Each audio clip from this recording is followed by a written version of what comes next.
The idea of human rights is that each one of us, no matter who we are or where we are born, is entitled to the same basic rights and freedoms. Human rights are not privileges, and they cannot be granted or revoked. They are inalienable and universal. What exactly are the basic human rights? Who gets to pick them? Who enforces them, and how? The history behind the concept of human rights is a long one. Throughout the centuries and across societies, religions and cultures, we've struggled with defining notions of rightfulness, justice and rights.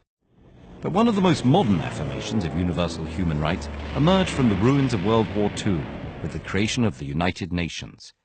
The treaty that established the UN gives as one of its purposes to reaffirm faith in fundamental human rights.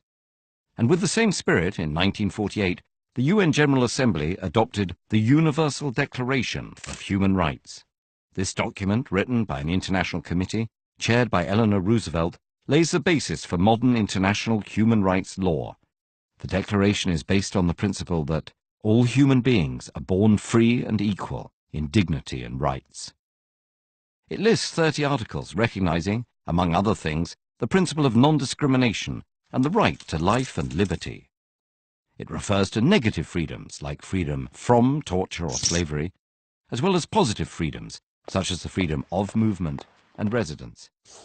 It encompasses basic civil and political rights such as freedom of expression, religion or peaceful assembly, as well as social, economic and cultural rights such as the right to education and the right to freely choose one's occupation and be paid and treated fairly.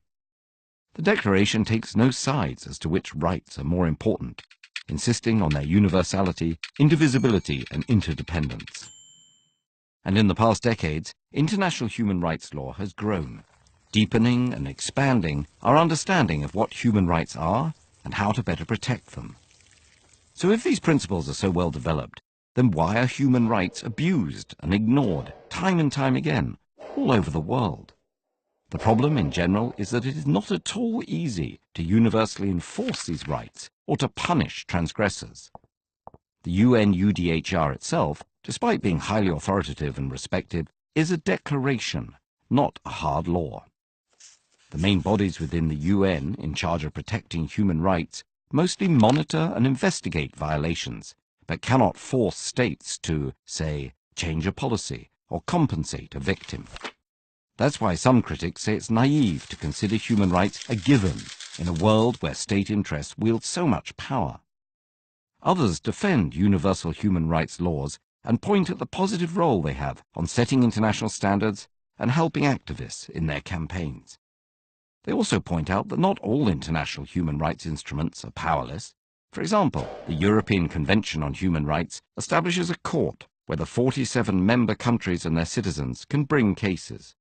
The court issues binding decisions that each member state must comply with.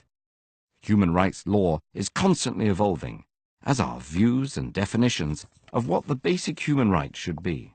And as our lives are increasingly digital, should there be a right to access the internet? A right to digital privacy? What do you think?